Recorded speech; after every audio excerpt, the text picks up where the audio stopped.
Hello and welcome back to a new vlog. आप सब देखने और सुनने वालों को मेरा सलाम और नमस्कार। आज कुछ बात करेंगे हम पाए डॉट पाई डोमेन के बारे में। बहुत से लोग इसके बारे में सवाल पूछते हैं डॉट पाई डोमेन। और आपने देखा होगा कि बहुत से लोग इस पे बोलियां लगा रहे हैं, जिनके अंदर बड़े बड़े नामों की भी वो बोलियां लगा रहे हैं, जैसे कि amazon है, सैमसंग है, गूगल है, टेस्ला है। तो इनकी असल स्टोरी क्या है, पहले तो मैंने आपको बताया कि क्या, अब मैं, आप मेरा ब्लॉग भी देख सकते हैं। पहले तो आपको बताऊं कि क्या हम इन बड़े बड़े कंपनियों के जो नाम हैं इनके ऊपर बोली लगा के इनका डोमेन ले सकते हैं। तो अभी तक जो कंपनी ने, पाई कोर टीम ने जो भी इजाजत दी है, तो ऑब्वियसली अगर बोलियां लग रही हैं तो ले सकते हैं। दूसरा, क्या इनके ऊपर जो रेगुलर वेब 2 के जो डोमेन है, जैसे .com, .ca, .pk, .in, इनके कानून लागू होते हैं तो नहीं होते, क्योंकि ये सारे वेब 2 पे बने हुए हैं और जो डॉट पाई है वो वेब 3 है। तो इसके ऊपर, और ये टोटली डिसेंट्रलाइज्ड हैं, इनके आप डोमेन ले सकते हैं। लेकिन अभी कुछ नई चीज़ें जो पाई नेटवर्क ने अनाउंस की हैं उनके मुताबिक ऐसा भी हो सकता है कि आप कोई डोमेन खरीदें जैसे कि अमेजोन, और बाद में वो आपको वापस करना पड़ जाए या वो कैंसिल हो जाए। जो पाइकोर टीम ने अनाउंसमेंट की है उसके मुताबिक उनके पास, सिर्फ उन्हीं के पास राइट है हर चीज़ का, और वो कल को आपका कुछ भी कैंसिल भी कर सकते हैं। तो ये एक नई चीज सामने आई है। उसके बारे में पहली जो चीज कहना चाहूंगा वो तो यह है कि अगर आप कैंसिल ही कर सकते हैं, या कल को अमेजोन आके इस पे केस करता है और अपील करता है कि आप हमारा नाम यूज कर रहे हैं और आप इसको कैंसिल कर देते हैं, तो फिर आप अभी लोगों को इजाजत ही क्यों दे रहे हैं, या परमिशन ऐसी क्यों है आपके डॉट पाई डोमेन की ऑक्शन वेबसाइट पे कि कोई ऐसे बड़े बड़े नाम की बिड करके वो ले सकता है। जो पाइकोर टीम ने इस टाइम अनाउंसमेंट की है वो मैं आपके साथ शेयर करता हूँ। ये सारी इन्फॉर्मेशन आपने देखनी हो तो ये सारी इन्फॉर्मेशन जो है वो पाई की अपनी वेबसाइट के ऊपर, यानी mindpie.com के ऊपर मौजूद है। मैं आपको यहाँ कुछ दिखाता हूँ। सबसे पहले तो मैं आपको दिखाता हूँ कि भाई इसका प्रोसीजर क्या है इस टाइम जो है। अगर आप यहाँ पे देखें तो 2 लाख से ऊपर बिड्स आ चुकी हैं, यानी 2 लाख डिफरेंट नामों की बोलियां, या कुछ नामों पे 2 लाख बोलियां लग चुकी हैं। 40,000 यूनिक बिडर्स हैं, तकरीबन 40,000 लोगों ने बोलियां लगाई हैं। 95,000 एक्टिव डोमेन्स के ऊपर, यानी जो बोलियां हैं वो 95,000, 95,000 डिफरेंट अलग अलग डोमेन्स पे बोलियां लग चुकी हैं। ओवर 2.9 मिलियन पाए in active bids in the auction, तकरीबन 3 मिलियन के करीब पाए जो हैं वो ऑक्शन में शामिल हो चुकी हैं, जिसमें हाईएस्ट बिड अभी तक जो ये बता रहा है माइंड पाए, यानी इनकी अपनी ऑफिशियल वेबसाइट, वो बता रहा है 30,000 पाए की है, जो कि मेरे ख्याल से अमेजोन की है। पहले मैंने सुना था कि सैमसंग की भी 45,000 की है, लेकिन अभी तक जो पाई की अपनी ऑफिशियल वेबसाइट बता रही है वो बता रही है 30,000 की है। तो अब ये कुछ लोगों के सवाल हैं जिसका ये आंसर कर रहे हैं, can I bid my user name as a domain, कि जो आपका अपना यूजर नेम है जिसने, जिससे आपने पाए का ना अकाउंट बनाया है, क्या आप उसकी बोली लगा सकते हैं। तो पाए कह रहा है जी आप लगा सकते हैं। फिर वो कहता है कि इसकी सारी प्रोसीडिंग जो होगी, जो डॉट पाए के डोमेन बिकेंगे उसकी सारी पाई या उसकी इनकम जो होगी पाए में वो कहाँ जाएगी, तो कह रही है सारी जो है पाए के इकोसिस्टम में जाएगी, जिसके अंदर डेवलपिंग प्रोग्राम्स होंगे और जो इवेंट्स होते हैं उनके अंदर ये यूज की जाएगी। यानी एंड ऑफ स्टोरी बेसिकली जाएगी ये पाई टीम के पास ही, पाई नेटवर्क के पास ही। फिर ये पूछ रहे हैं लोगों का सवाल कि भाई क्या हम मल्टीपल डोमेन ले सकते हैं, यानी एक से ज्यादा डोमेन पे बोली लगा सकते हैं। बिल्कुल लगा सकते हैं। फिर ये पूछते हैं क्या हम अपनी बोली किसी भी टाइम कैंसिल कर सकते हैं। तो इसका इन्होंने बताया कि जी, जो इसकी डेडलाइन है 28 जून 2025, उससे पहले आप कभी भी इसकी बोली एनी टाइम कैंसिल कर सकते हैं। आखिरी जो 24 घंटे होंगे, फॉर एग्जाम्पल अगर आपने कोई बिड लगाई है और आप जीत रहे हैं, तो आखिरी 24 घंटे के अंदर भी अगर कोई आपसे बड़ी बोली लगाता है तो वो इसकी ओनरशिप ले सकता है। फिर कुछ सवाल है कि इसकी ओनरशिप कब मिलेगी, और इसकी ऑक्शन जब खत्म होगी तो क्या होगा, मुझे इसकी ओनरशिप कैसे दी जाएगी। तो जब आप बोली जीत जाएंगे तो वो डोमेन नेम आपके अकाउंट, जो पाए का अकाउंट है आपके पाइनियर का, उसके साथ अटैच कर दी जाएगी। फिर इसके अंदर आ रहा है कि क्या मैं इसको रीसेल कर सकता हूँ, यानी फॉर एग्जांपल मैं कोई ऐसा नाम बनाता हूं जो कल को कोई मुझसे खरीदना चाहे तो क्या मैं बेच सकता हूं या ट्रांसफर कर सकता हूं? तो वो कह रहे हैं बिल्कुल जी, आप ट्रांसफर कर सकते हैं। लेकिन अब जो टेक्निकल बात आती है वो क्या आती है कि the use of domains will be independently bound by any applicable laws and regulations such as trademarks and copyrights। Trademark जो होता है वही होता है, जैसे मैंने बताया, आप अगर कोका कोला पीते हैं तो आपने देखा होगा उसके एंड में आर एक बना होता है सर्कल के अंदर। उसका मतलब होता है कि ये ट्रेडमार्क जो है, ट्रेडमार्क क्या होता है? वो नाम जो आप यूज करते हैं कोई भी चीज ट्रेड करने के लिए, बेचने के लिए, और वो अगर रजिस्टर्ड होता है तो वो रजिस्टर्ड ट्रेडमार्क होता है और आपके पास उसका कॉपीराइट होता है कि कोई भी उस नाम से दूसरा बिजनेस नहीं कर सकता। तो क्या डॉट पाई के ऊपर हम गूगल ले सकते हैं? क्या डॉट पाई के ऊपर हम अमेजोन ले सकते हैं? अभी तक पाई नेटवर्क ने इसकी इजाजत दी हुई है और इसके बारे में क्लियर नहीं थी, लेकिन अब वो इसके बारे में कुछ और बात बोल रहे हैं, वो भी मैं आपको बताता हूँ। अच्छा, फिर लोग पूछते हैं कि जी मैं डॉट पाई डोमेन अगर ले लूं तो उसकी क्या फीस है, या उसका क्या होगा, या एक बार ले ली तो फिर उसके बाद मुझे क्या करना पड़ेगा? तो भाई इसके अंदर आपको इसको हर साल या हर 6 महीने बाद या 2 साल जो भी ये टाइम रखेंगे उसमें आपको इसको रिन्यू कराना पड़ेगा। और इसकी जो भी फीस होगी इसको मेंटेन करने की, वो फीस भी आपको देनी पड़ेगी। अब हम यहाँ आ जाते हैं असल मेन चीज। ये बोलता है जी auction domain name issuance disclosure and policy, कि ये जितने डोमेन नेम की ऑक्शन है इसका डिस्क्लोजर बताया है, यहाँ पे इसकी पॉलिसी बताई है इसके बारे में, कंप्लायंस विद इंडस्ट्री स्टैंडर्ड, ये है पॉइंट नंबर 1। ये कहता है Pi network follows recognize industry standard and best practices in issuance of domain names. Domain names are issued through a submission and auction basis in accordance with applicable laws, regulations and policy governing domain name registration। जितनी भी चीजें होंगी, जितने भी domain name registered होंगे या issue किए जाएंगे, वो सारों पे एप्लीकेबल लॉज, रेगुलेशंस और पॉलिसीज लागू होंगी। उसके अलावा आप नहीं ले सकते। फिर ये कह रहा है appeals process for trademark holder. Trademark जैसे अमेजॉन और गूगल है, कि अगर फॉर एग्जांपल मैंने गूगल का ट्रेडमार्क जीत लिया और गूगल का ट्रेडमार्क मुझे मिल गया, फॉर एग्जांपल कल को गूगल आके क्लेम करता है या केस करता है कि भाई तुम मेरा नाम कैसे यूज कर सकते हो। अब अगर आप अकॉर्डिंग टू वेब 3 लॉ के मुताबिक जाएं, जो वेब 3 का लॉ है उसके ऊपर वेब 2 लागू नहीं होता। एक इनकी एसोसिएशन जो मैंने बताई थी ICAAN है या ICANN है, जो कि सारे इन पे कानून लागू करती है, लेकिन उसका कोई भी लॉ अभी तक वेब 3 के ऊपर नहीं है। लेकिन क्या अमेजॉन कल को आके या गूगल आके ये आप पे केस कर सकता है कि आप उनका नाम यूज नहीं कर सकते? तो उसके बारे में क्या बोलते हैं? तो वो नंबर 3 पॉइंट है राइट टू रिक्लेम और सीज डोमेन नेम्स। रिक्लेम क्या होता है कि मैंने गूगल लिया, अब उसको गूगल वाले ही आके क्लेम करते हैं कि तुम नहीं ले सकते, ये तो हमारा ट्रेडमार्क है। तो इसके बारे में इन्होंने क्या बताया कि issuer retains the right at its sole discretion to seize, suspend और cancel a registered name in case of clear and intentional trade infringement, bad faith registration और violation of applicable domain policies.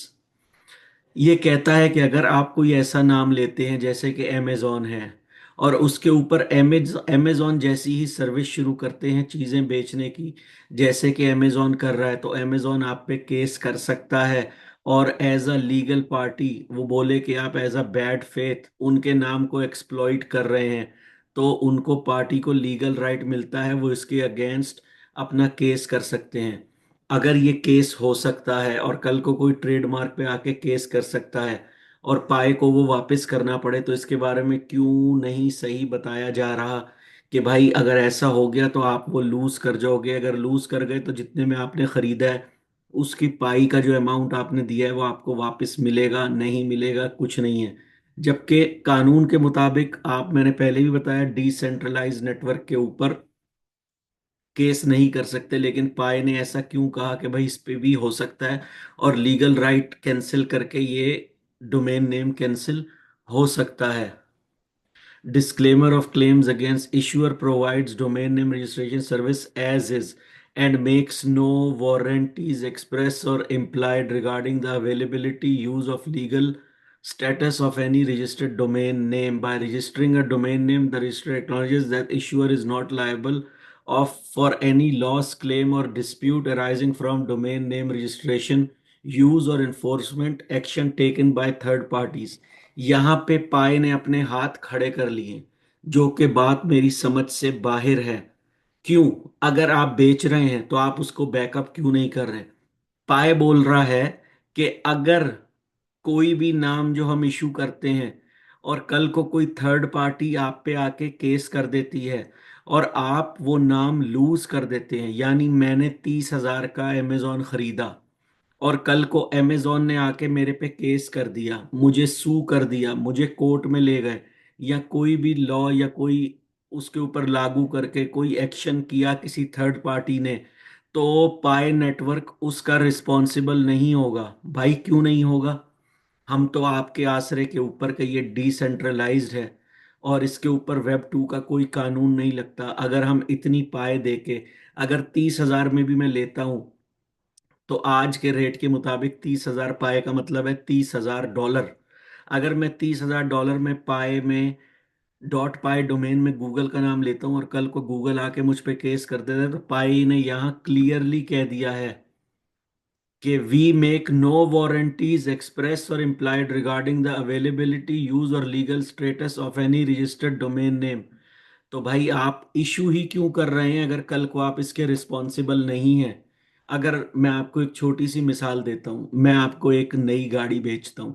जब आप नई गाड़ी खरीदते हैं तो company उसकी वारंटी देती है कि इसकी 1 लाख किलोमीटर की वारंटी है, या 1 लाख मील की वारंटी है, या इसकी इंजन की इतनी वारंटी है, या इसके टायर्स की इतनी वारंटी है। आप ऐसी चीज कैसे बेच सकते हैं कि आप बोले भाई ये खरीद लो और ले जाओ, इसको कुछ भी हो गया हमारी कोई वारंटी नहीं, ये एज इज है। इवन के वो कह रहे हैं कि agents and affiliates from any claims, liabilities, damages or cost including legal fees, कि हम किसी भी डैमेज के, कोई भी आपका नुकसान हो, कोई भी आपका पैसा लगे, कोई भी लाइबिलिटी हो, कोई इंक्लूडिंग लीगल फीस के, इवन के जो हम लीगल फीस इस पे लेंगे उसके भी हम रिस्पॉन्सिबल नहीं हैं। भाई आप क्यों रिस्पॉन्सिबल नहीं हैं? आप ऐसी चीज करके बेच ही क्यों रहे हैं? या तो आपको चाहिए कि जो बड़े बड़े नाम रजिस्टर्ड हैं उनके नाम से आप बोली लगने ही नहीं दें। अगर आप बोली लगने दे रहे हैं तो फिर रिस्पॉन्सिबल भी आपको ही होना चाहिए। ये पाए की अपनी ऑफिशियल वेबसाइट पे है, मैं कोई दिल से मनगढ़ंत स्टोरी नहीं कर रहा। मैं व्लॉग ही तभी बनाता हूं जब मैं पूरी रिसर्च करके न्यूज़ को ऑफिशियली चेक करके देखूं। और ये न्यूज़ तो ऑलरेडी पाए दिए देख सकते हैं आप, पाए नेटवर्क की अपनी वेबसाइट के ऊपर है। तो आप लोग भी जाके ये चेक कर सकते हैं कि ये क्या चीज़ है।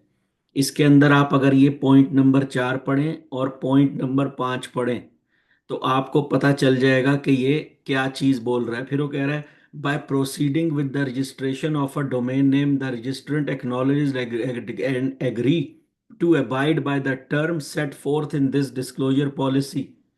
ये कह रहा है कि आप बोली लगाते हुए किसी भी डोमेन नेम की ये जो हमने शर्तें रख दी हैं इनको एक्नॉलेज करते हुए, यानी इनको जानते हुए बोली लगाइएगा, और आप अग्री करते हैं ये सारी हमारी टर्म्स को। यानी कि अगर आपने 30,000, 40,000, 10,000 जितने का भी कोई डोमेन नेम खरीदा है, कल को उस पर कोई केस हो जाता है, कल को वो आपसे छीन लिया जाता है, तो पाए नेटवर्क रिस्पॉन्सिबल नहीं होगा। अब बहुत से लोग पूछते हैं, बहुत से लोग कहते हैं कि पाए की वैल्यू ऊपर क्यों नहीं जा रही, पाए जो है नीचे क्यों गिर रहा है, पाए के साथ ऐसा क्यों हो रहा है, पाए के साथ वैसा क्यों हो रहा है। भाई जब पाए नेटवर्क हर चीज क्लियर नहीं करेगा, जब अपनी चीजों की गारंटी नहीं लेगा, तो एक पाइनियर या एक बंदा जिसने एक्सचेंज से पाए खरीदी है या कहीं से भी माइन करके लिए, देखे मैं अगर माइन भी की है 30,000 पाए तो उसकी वही वैल्यू है जो आपने एक्सचेंज से खरीदी है। तो नुकसान दोनों सूरतों में बराबर है, चाहे मैंने एक्सचेंज से लेके किया है चाहे मैं पाइनियर हूं।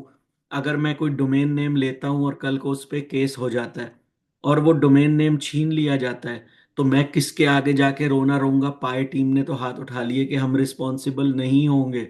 इवन के लीगल फीस, कोई पैसा रिफंड नहीं होगा। तो भाई मैं फिर ऐसे नामों पे बोली क्यों लगाऊं? यहाँ जो बोलियां लग रही हैं आप लगने क्यों दे रहे हैं? आप ऐसा क्यों खेल खेल रहे हैं कि अगर कोई आपसे गूगल का नाम खरीदता है तो फीस तो आपने ले ली, लीगल फीस भी ले ली, जितने की बोली लगी वो पाए भी आपने ले लिए, और उस पे केस हो गया, उसने वो लूज कर दी, तो आप बोलो इसमें हमारा कोई ताल्लुक नहीं है, आप जानो और थर्ड पार्टी जाने, आपका काम है। तो ये चीजें सही नहीं है। अभी जो मैंने पिछली वीडियो बनाई जिसमें मैंने बताया कि बाइनेंस क्यों रिजेक्ट कर रहा है, किस वजह से, तो मैंने आपको 3-4 पॉइंट उसमें बताए। तो सोचा जाए तो बाइनेंस सही कह रहा है। अगर आप इनके डिस्क्लोजर को भी पढ़ें तो उसके अंदर ये लोग किसी चीज़ की गारंटी नहीं दे रहे। तो मैं डॉट पाई के अंदर ऐसा नाम क्यों खरीदूं? और मेरे हिसाब से ये उल्टा केस पाई नेटवर्क पे बनता है कि तुम ऐसी चीज़ बेच ही क्यों रहे हो जो कि तुम्हें खुद नहीं पता कि कल को लीगल या इलीगल हो सकती है। मैं फिर यहां पे अपना पॉइंट ऐड करूं, अभी तक के कानून के मुताबिक आप किसी भी वेब 3 डिसेंट्रलाइज्ड नेटवर्क के ऊपर केस नहीं कर सकते। लेकिन अगर ऐसा हो जाता है और केस हो जाता है, कल को आप भले वो केस जीत जाओ या आप वो केस हार जाओ, पाई नेटवर्क उसका रिस्पॉन्सिबल क्यों नहीं है? और अगर रिस्पॉन्सिबल नहीं है तो पाई को ऐसी चीज बेचनी ही नहीं चाहिए जिसकी वो वारंटी नहीं ले सकता। अगर आप मेरी बात से सहमत हो तो इसको जाके पाए की वेबसाइट पे चेक करें और देखिए कि अगर आप बोली लगाते हैं तो कल को इसका क्या रिजल्ट निकल सकता है। ऐसा क्यों है कि पाए इसके अंदर आगे नहीं आ रहा? तो मैंने ये वीडियो इसीलिए बनाई कि डॉट पाई डोमेन के बारे में आपको कुछ बताऊं।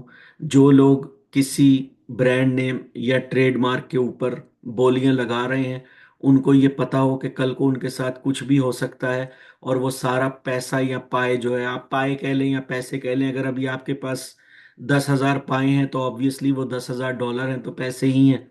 अगर 30,000 पाए हैं तो इस वक्त वो $30,000 ही हैं। और हो सकता है आज आप 30,000 पाए दें, कल को पाए $10 का हो तो वो 3 लाख हो जाए। तो रिस्पॉन्सिबल आप खुद होंगे, पाए नेटवर्क नहीं। तो अगर आपको ये वीडियो पसंद आई हो तो प्लीज़ इस व्लॉग को लाइक कीजिएगा, शेयर कीजिएगा और चैनल को सब्सक्राइब कीजिएगा। बहुत ही जल्द मैं आपके साथ एक नए व्लॉग के साथ हाजिर होऊंगा। तब तक के लिए टेक केयर, सलाम और नमस्कार।